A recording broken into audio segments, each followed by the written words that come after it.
Greetings, Red Pills. This is Vesuvius, and I am back for a little short informational session here. So I want to talk about this screenshot and why it is so important and how it could drive the story for the Matrix Resurrections.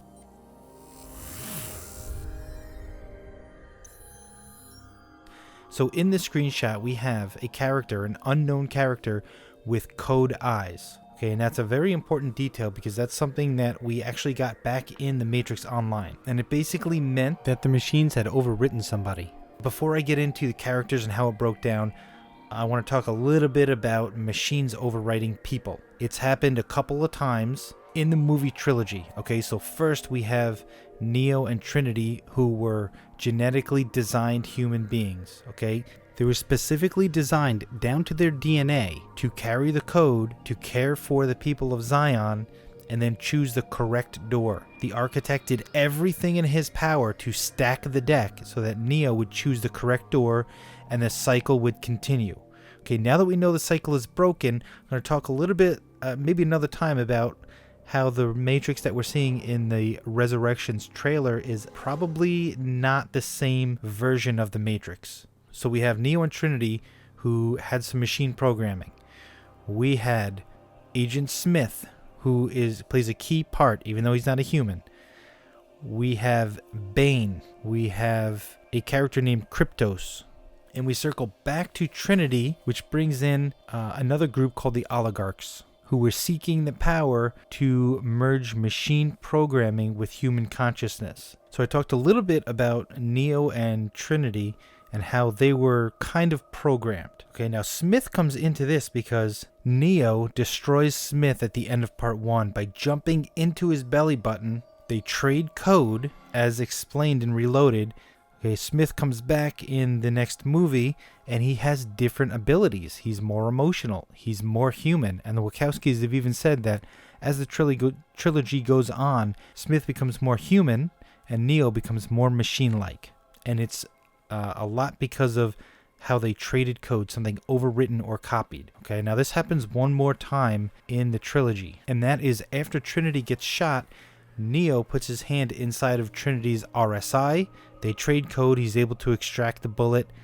She dies, but he brings her back. Okay, very similar as to how she kind of brought him back from the dead in The Matrix Part 1. Okay, so now we have Bane. Bane was a red pill on Captain Ballard's ship. What was it? The Caduceus, I think. I'm just going off of memory here.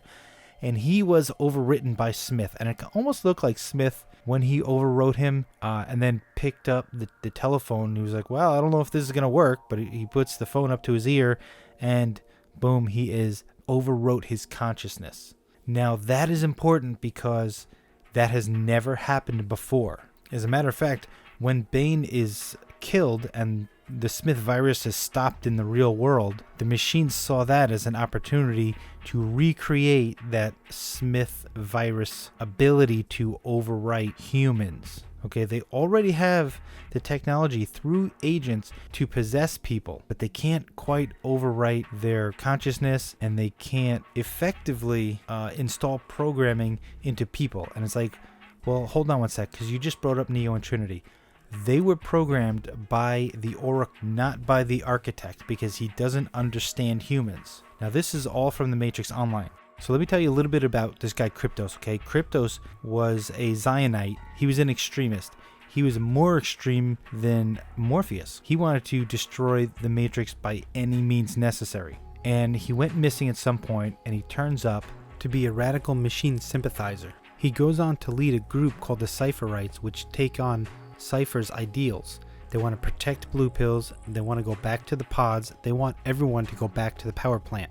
And it turns out that this was a way for the machines to subvert the truce. So they tried to copy Smith's ability to overwrite humans. Now this was all exposed when Kryptos began to glitch out.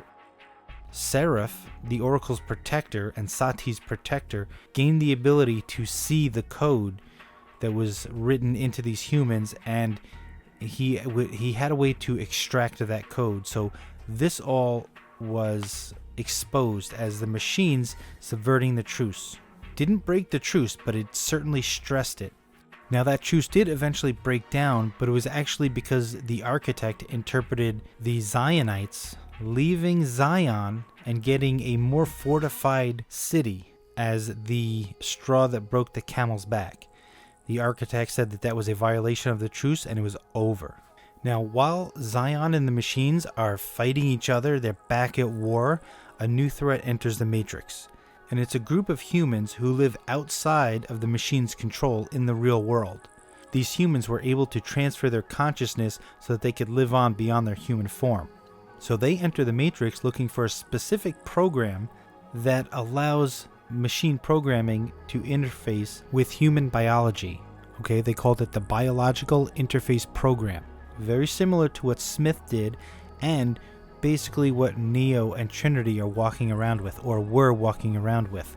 This program was originally installed into Trinity to help unlock the One's powers and establish that deep connection between Neo and Trinity. Now my theory is that it was transferred when they kissed at the end of part 1, and then again when Neo saves Trinity at the end of Reloaded, because Neo unlocks new powers after both of those contacts with Trinity. So they came in and they were trying to learn everything that they can about Neo and Trinity, and that brought them to the only program that could write onto human minds, and that was the Oracle. So they demanded this program so that they could live on in human bodies. Now, if this sounds a little bit crazy to you, the Matrix is not quite jumping the shark. Okay, this is basically the Singularity, and this is what Elon Musk is trying to accomplish right now. So what it looks like to me with this screenshot of this unknown character is that the machines have finally perfected a way to overwrite the human consciousness. And this is huge, because this is something that they have not been able to do before. And this may be the turning point in the human-machine symbiosis. The machines won't need humans to run the Matrix anymore. They can simplify the process and harvest the energy without the risk of their energy source up and leaving. Okay, so let me know what you think. If you know the name of that actor with the coded green eyes, please put it in the comments section.